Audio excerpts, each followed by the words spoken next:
Weed management in horticultural crops. Objectives.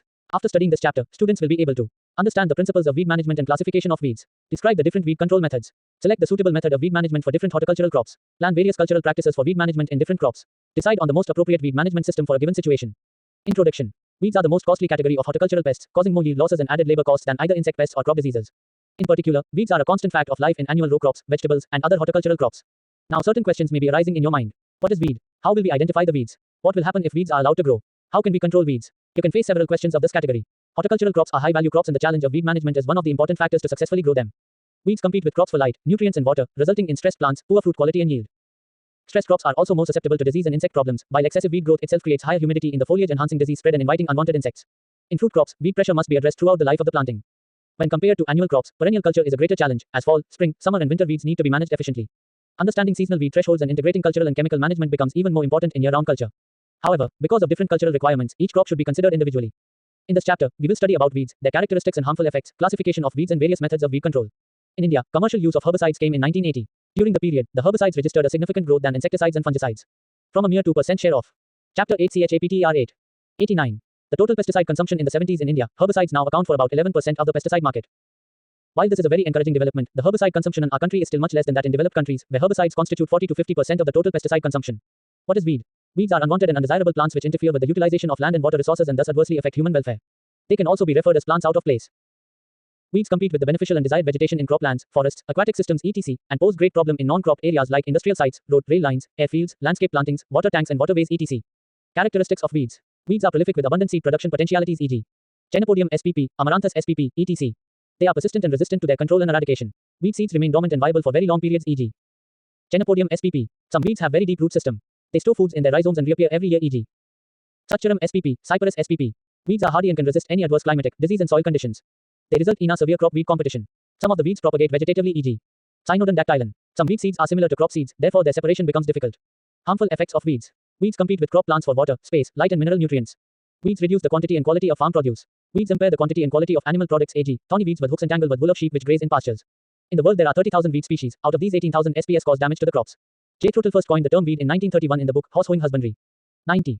Weeds harbor insect pests and diseases, thus they act as reservoir of infection for cultivated crop plants. Weeds increase cost of labor and equipments which ultimately increase the cost of cultivation of crops. Weeds reduce the efficiency of farm equipments. Presence of some weeds like Suchurum spp causes depreciation of land value.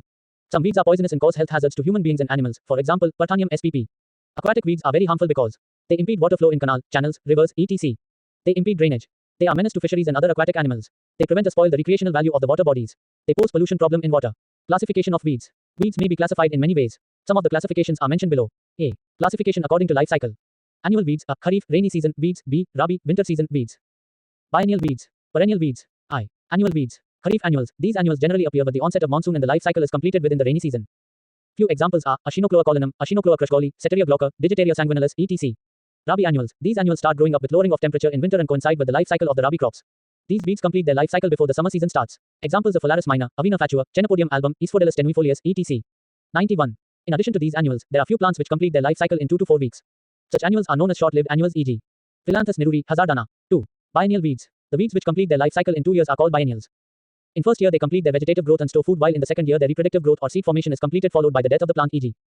Daucus spp. 3 perennials weeds. These are the weeds which complete their life cycle within 3 or more than 3 years. They are capable of growing, propagating by means of seeds, through underground stolons, roots and suckers e.g. Cynodon-dactylon, Suchurum spontaneum, etc. B. Classification according to plant family. Gramineae, Cynodon-dactylon, Suchurum spontaneum, Echinocloa crushgoli, Phalaris minor, Avena fatua, etc. Solanaceae, Celerium nigrum, Solanum xanthocarpum, etc. Euphorbiaceae, Euphorbia hirta, Philanthus niruri, etc. Liliaceae, Asphodel tenuifolius. Chenopodiaceae, Chenopodium album. Convolvulaceae, Convolvulus arvensis, Epomia spp. C. Classification according to cotyledon characteristics. With the discovery of 2,4-D is selective translocated herbicide in 1940s, led to a strong recognition of 2 great classes, namely, the monocot and the dicot weeds. In general, monocot weeds were found to be resistant to 2,4-D while dicot weeds were susceptible to it. The dicot weeds are often referred to as broadleaf weeds and monocot weeds as narrowleaf or grassy weeds. The exception to this are sedges and cattails which although have narrow leaf yet are not grassy weeds. Grasses. Sedge's stem is hollow except at nodes. Stem angular and solid. Ligulate. Does not possess ligules. Alternate or opposite leaves. Leaves in whorls around the stem. E.g., Digitaria, Cynadon. Cypress, Schuppus. 92. D. Classification according to habitat. Depending upon the place of their occurrence, weeds can be classified as cropland weeds, fallow land weeds, grassland, pasture or rangeland weeds, non-crop land weeds, aquatic weeds, forest and woodland weeds, lawn and garden weeds, orchard and vineyard weeds, and plantation weeds. This classification is important because for each situation different weeds control measures are usually employed even though the target weed species may be the same. E. Classification according to their seriousness as a pest. Common weeds, those weeds which can be controlled by ordinary good farm weed control practices. These are mostly annuals and biennials. Noxious weeds, those weeds which are difficult to control because of an extensive perennial root system or because of other characteristics that make them persistent. The noxious weeds are again divided into two categories. Prohibited noxious weeds, Circium arvensis, Canada thistle, Agropyron repens, quackgrass, sorghum halepense, Johnson grass. Restricted noxious weeds, Cuscuta spp. Order, Convolvulus arvensis, field. Character, monocots, dicots, leaves, narrow and upright, broad and horizontal venation, parallel, reticulate retention of herbicide, less, more root system, adventitious, tap root growing point, open cambium, conductive tissue, skated. Intact examples, grasses or narrow Amaranthus spp, Chenopodium album, leaf weeds. Convolvulus arvensis, Philanthus neruri, Parthenium hysterophorus, Xanthium stromarium. 93. Bindweed, Allium vinil, field garlic, Cynodon dactylon, Bermuda grass. List of common weeds in horticultural crops. Achinochlora collinum, Cyperus esculentus, Cyperus rotundus, Digitaria sanguinalis, Eleusin indica, Cynodon dactylon, Amaranthus viridis, Philanthus neruri. Ageratum conizoides, Ceteria glauca, Phalaris minor, Avena fatua, Pora annua. Wiscia sativa, Medicago denticulate, Ageratum conizoides, Lantana camera. Amperator cylindrical, Rosa muscata, Berberis, Rubus spp. Critical period of weed control. This period has been defined as an interval in the life cycle of the crop when it must be kept weed-free to prevent yield loss. The crop yield level obtained by weeding during this period is almost similar to that obtained by the full season's weed-free conditions. Horticulture crops are very sensitive to weed competition and need to be kept weed-free from planting, emergence or bud break until the end of their critical weed-free period. For example, the critical weed-free period for bearing apple plants is bud break until 30 days after bloom, while in potatoes, it is 4 weeks after planting. If the crop is kept weed-free for the critical period, generally no yield reduction would result. Again, weeds emerging after the critical weed-free period will not affect yield, but control efforts after this time may make harvest more efficient or reduce weed problems in subsequent years in perennial crops. Weed management. Weed control and weed management are the two terms used in weed science. Weed control is the process of limiting infestation of the weed plant so that crops can be grown profitably. Weed management includes prevention, eradication and control by regulated use, restricting invasion, suppression of growth, prevention of seed production and complete destruction. Thus, Cyperus rotundus, Sorghum halepense, Lantana, Convolvulus arvensis. 94. Weed control is one of the aspects of weed management. The various methods of weed control employed in horticultural crops are described as under. A. Preventive methods. Prevention of introduction and spread of the weeds in an entirely new locality is termed as preventive method. For the matter, it is essential to know that how weed disseminates. Generally, weeds spread through the seeds of previous crop, irrigation water, implements and animals etc. If these are taken into account, there will be a check on the spread of the weed. By taking following measures, weed spread can be prevented from entering into a new locality. 1. Sowing of weed-free clean seed. The seeds, contaminated with weed seed, are a good source of spread of the weed. It becomes hard to separate the weed seed from the crop seed. For example, cruciferous crops like radish, cauliflower, cabbage, broccoli etc. are even well mixed with the seeds of Satyanashi, Ajman mexicana. Such impure seeds should be discarded for use. Seed Act is in force which by imposing laws, help regulates the quality of seed. 2. Use of clean implements. While operating agricultural implement like cultivator, harrow, seed drill etc. in weed-infested field, care must be taken that multiplication parts of weeds like rhizome, bulb, tubers, stem etc. are not being carried along. The agricultural implements should be cleaned properly. 3. Removal of weed along canal and irrigation channel. Weed seeds get transported through water and reach the field. Removal of weed growing along the sides of canal or irrigation channel is necessary. 4. Care in transplanting of seedlings, plantlets. Many horticultural plants like all transplanted vegetables, flowers, and fruits are transplanted in the field with soil attached to their roots. Infestation of soil with weed may contaminate a new field. 5. Use of well-rotten manure. Weed seeds have good viability. The seeds of Hirinkuri, Convolvulus arvensis, remain viable for as long as 50 years. 2. Cynodon dactylon and mother, Cyperus rotundus, seeds viability lasts for 2 and 5 years respectively. For making manure, the cowding is heaped. If the heaping period is short, the seeds do not lose its viability and grow in the field wherever manure is applied. Hence, only well-rotten manure should be used. 6. Avoiding passing of cattle from weed-infested area. Grazing in weed-infested field followed by allowing passage of cattle in new field favors dissemination of weed seeds. The weed seed after passing through alimentary canal of the animal comes out through dung where it gives rise to weed. Some weed seeds also stick with the legs and skins of the animals and get transported to some other place where they germinate and grow as weed. 95. 7. Crop management practices. All such practices which favor the growth of main crop only disfavor the growth of weed. The following management practices have smothering effect on weed and must find place in cropland to prevent weed spread. Proper crop rotation prevents establishment of weeds. Higher plant population per unit area smother the growth of weed. Proper placement of fertilizer in the root zone of the seed favors the growth of crop. The weeds deprive of nutrients and crop growth is restricted. Fast and vigorous growing varieties by virtue of their larger leaf canopy cause smothering effect on the growth of weed. Such crops should receive preference to prevent spread of the weed. 8. Enforcement of weed laws. In India, many noxious weeds grow in the fields and pose great economic and health hazards. Noxious weeds are those perennial weeds which are reproduced by seeds, stem, roots and other reproductive parts as well and are very difficult to control. Parthenium hysterophorus, Striga sp, Cyperus rotundus, Cynodon dactylon etc. are noxious weeds that grow in many horticultural crops. In India, no weed laws are in force except in Karnataka where Parthenium has been declared as a noxious weed. Weed laws help the farmers to avoid the use of mislabeled or contaminated seeds and also help in legally prohibiting weed from entering into the country. 9. Quarantine laws. Quarantine laws impose legal restrictions on the movement of agricultural materials. Had there been adequate quarantine laws, the Parthenium and Ajman which widely grow in vegetable and flower fields may not have been introduced in our country. Creating isolation between widely weeds infested area and new area is essential by enforcing and observing quarantine properly. 10. Use of pre-emergence herbicides. Herbicides which are used before the emergence of weeds either before or after planting of crop is a good preventive measure for preventing weed infestation. Such herbicides either inhibit seed germination or kill young seedlings before they get established.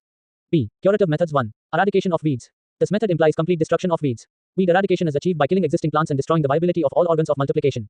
This may be desirable and economical only when the weed is extremely noxious and persistent and makes the cultivation. 96. Difficult or precludes bringing new area under cultivation. Eradication is not possible in one season or year as some weed seeds may have viability for as long as 50 years. The underground parts can be destroyed by tillage or with soil stirrants. A soil stirrant, however, renders the soil incapable to support plant growth for several years. When weeds are widespread and not feasible to eliminate, control measure would be more practicable and should be given preference. 2. Control of weeds. Weed control refers to minimizing the infestation of weeds so that the crop can be cultivated successfully. The various methods of controlling weeds are as under. A mechanical, physical method. In this method, weed control is done using tillage, hoeing, hand weeding, digging, shearing, mowing, burning, flooding, mulching etc. At tillage, it removes the weed from the soil. It causes injury to root and pruning to shoot of weed. The weeds in tilled field lose their regenerative capacity. Weeds are also get buried at the time of tillage. The effectivity of tillage in controlling weed depends upon a number of factors. A field infested with deep-rooted perennial grasses like thatch grass, Amparatus cylindrica, mother, Cyperus rotundus, quackgrass, Agropyron repens, having sufficient food reserve in their underground rhizomes and tubers, needs more cultivation with deeper plowing than a newly infested field with annuals. Hoeing. It is widely used weeding tool for centuries. Hoe is quite effective in controlling weed in row crop.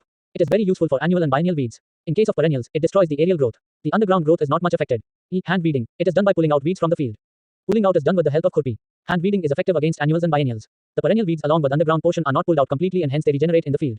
In fields which cannot be sprayed with weed controlling chemicals, can be made weed free using hand weeding. Digging. It is practiced especially for the removal of shrubby and stubby woody perennials. Chrysopus juliflora, Kikar, Calotropis gigantea, Arc or Mother, Ziziphus numularia and Z. Rotundifolia, Jabber, etc., which grow in horticultural crops in arid regions are removed by digging pit. This is of course costly and time consuming but very useful technique for the removal of very hard perennial woody weeds. 97. IV. Shearing. It is done using shear hoe similar to a spade with long handle. It cuts and scraps the above ground weed growth. As the underground part of the weed is left undamaged, shearing is not useful in perennial crops which are regenerated by roots, tubers, rhizome etc. Shearing is widely used in India in plantation crops, particularly in tea. Weed mowing. It is practiced to keep the growth of weed under check especially in lawn. The process of mowing is achieved by mower machine and hand blade having long cutting edge of about 1 meter. This method is successful only in case of short weeds growing close to the ground. Weed burning. It is very powerful technique of weed control in uncultivated field. It destroys aerial portion of the weed directly through flame of the fire and underground portion through the heat effect. Weed mulching. It is getting popularity in controlling weed in a variety of horticultural crops. It excludes light from photosynthetic portion and, thus, inhibits the top growth of weeds. Mulching is very effective against annual crops. The mulches of straw, sawdust, paddy husk, paper, plastic etc. are common in use. The mulches should be about 10 to 15 centimeters thick for better efficacy. Materials such as black polyethylene have been used for weed control in a range of crops. Plastic mulches have been developed that filter out photosynthetically active radiation, but let through infrared light to warm the soil. These infrared transmitting mulches have been shown to be effective to control weeds. Cultural methods. In this method, attempt is made to control weed by practicing agronomic practices. Crop and other practices done to grow the crop are modified in a manner so as to have minimum growth of weeds. The following cultural methods are practiced to control weeds. Selection of crop. Selection of crop should be such that it may grow fast leaving weed behind. The crop should absorb nutrients from lower as well as upper stratum of soil. It should have less requirement of nutrients. Water requirement should be minimum. The crop duration should be less. The crop should have dense canopy so that it may smother weed. 98. Crop rotation. Crop rotation involves alternating different crops in a systematic sequence on the same land. It is an important strategy for developing a sound long-term weed control program. Weeds tend to thrive with crops of similar growth requirements as their own, and cultural practices designed to contribute to the crop may also benefit the growth and development of weeds. Monoculture, that is growing the same crop in the same field year after year, results in a buildup of weed species that are adapted to the growing conditions of the crop. When diverse crops are used in a rotation, weed germination and growth cycles are disrupted by variations in cultural practices associated with each crop, tillage, planting dates, crop competition, etc. Within a rotation, crop choice will determine both the current and the potential future weed problems that a grower will face. Traditionally, potato, Solanum tuberosum L, was included in the rotation to reduce weed problems before a less competitive crop was grown. Crop choice is complicated further by the need to consider soil fertility levels within the cropping sequence and to include fertility building periods in the rotation. Variations in crop and weed responses to soil nutrient levels can also play an important part in weed management. The inclusion of a fallow period in the rotation is known to reduce perennial weeds. It is best to alternate legumes with grasses, spring planted crops with fall planted crops, row crops with close planted crops and heavy feeders with light feeders. Use of compost or manure. Decomposition of compost or manure starts after addition in the soil. While decomposition, organic acids like uric acid is produced. Such produce prevents the growth of weed. Allowing the land to fallow. In the fallow land, the weed is deprived from moisture and nutrients. In the absence of moisture, these weeds fail to grow. Nowadays, with intensive cultivation especially in vegetables, it becomes very hard to leave the field fallow. Continuous cropping favors the growth of weed. Water management. Effective water management is a key to control weeds in horticultural crops. There are a number of ways that careful irrigation management can help you reduce weed pressure on your crops. Pre-germination of weeds. In pre-germination irrigation or rainfall germinates weed seeds just before the cash crop is planted. The newly germinated weeds can be killed by light cultivation or flaming. Pre-germination should occur as close as possible to the date of planting to ensure that changes in weather conditions do not have an opportunity to change the spectrum of weeds, cool versus warm season, in the field. 99. Planting to moisture is similar to pre-germination irrigation. After weeds are killed by cultivation, the top 2 to 3 inches of soil are allowed to dry and form dust mulch. At planting, the dust mulch is pushed away and large seeded vegetables such as corn or beans can be planted into the zone of soil moisture. These seeds can germinate, grow, and provide partial shading of the soil surface without supplemental irrigations that would otherwise provide for an early flush of weeds.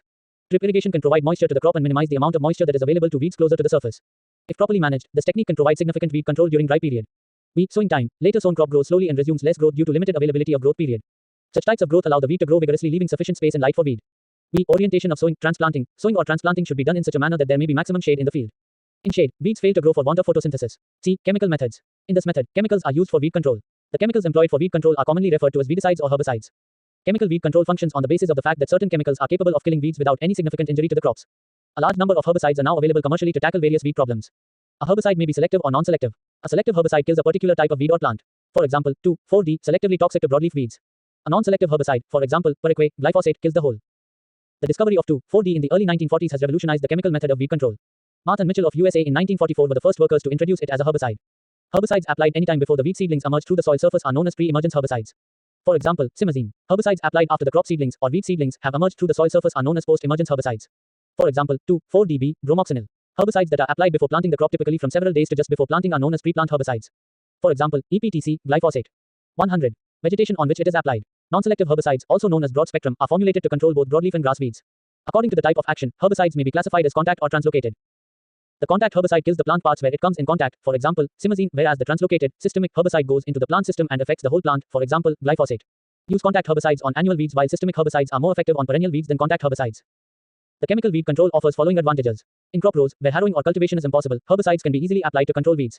Herbicides give quick response in terms of checking the growth of weed and by that time crop gets an escape and grow. Hand weeding injures the root system of crop also and thus damages the crop. Herbicides reduce the need of proplanting tillage. In case of minimum tillage, herbicides are very much successful. The use of herbicides reduces the requirement of manual labor. Control measures of weeds infesting fruit, vegetable and flower crops are given in table below.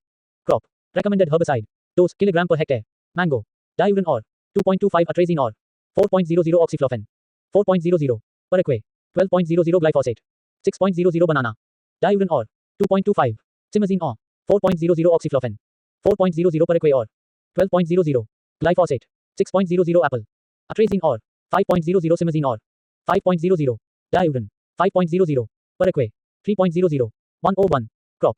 Recommended herbicide. Dose, kilogram per hectare. Tomato. Alichlor. 3.00. Flucloralan. 3.00. Brinjal. Flucloralan. 1.50. Onion. Flucloralan. 2.00. Potato. Metribuzine. 1.00. Rose. Diuren or. 1.20. Oxyflofen or. 1.00. Atrazine. 3.00. Gladiolus. Flucloralan. 2.00. D. Biological methods. Reduction in infestation of weeds by direct or indirect actions of biological entities such as plants, parasites, predators and pathogens is covered under these methods. Plants as bioagents of weed control. The differential growth habits, adaptiveness and competitiveness of the plant over weed forms the basis of weed control by growing a particular crop. Crops which grow vigorously have an advantage over slow-growing ones which are sensitive to weed. These competitive crops, also known as smothering crops, are very effective in weed control. Growing of corn and ginger either alone or in combination has smothering effect on the growth of weed. They grow more rapidly and fill inter-row space with their canopy faster than the weed. This gives smothering effect on the weed growth. Parasites, predators and pathogens. In this method, the natural enemies of plants like insects and disease-causing organisms are used. Insects kill the weed by exhausting the plant food reserves and through destruction of photosynthetic parts. Of the wide range of enemies, insects have been proved effective. Parasites like viruses, higher plants and fungi that develop only on live plants are also potent agents of weed control. Lantana camara weed has been controlled successfully by the larvae of Crossodosma lantana, the totricid moth, which bores into flower stem, Agromyza lantani, the seed fly which eats flower and fruit, and Thecla echen which destroys flower. Cuscuta spp, dodder, which grows on old fruit plants is controlled successfully by insect Melanogromyza cuscutae and Smicronix cuscutae. Nutgrass or mother, Cyperus rotundus, grows in almost all horticultural crops is controlled by insect Bacter vermocina. 102. The larvae of insect Dichrysia obliqua feed voraciously on Parthenium hysterophorus and destroys the whole plant. Pathogenic organisms damage the host plants through enzymatic degradation of cell constituents, production of toxins, disturbance of hormone system, obstruction in translocation of food and minerals and malfunctioning of physiological processes. As a result, plants die. The fungi Alternaria macrospora and Puccinia heterospora control anode, Anoda cristata, a weed of Malvaceae family. The fungi cause significant reduction in plant height, seed pod per plant, seed per pod and seed per plant. Fungus Cercospora rocumini is effective against water hyacinth, Echonia crasseps, a problematic aquatic weed for Wattinet or Sanghara and lotus.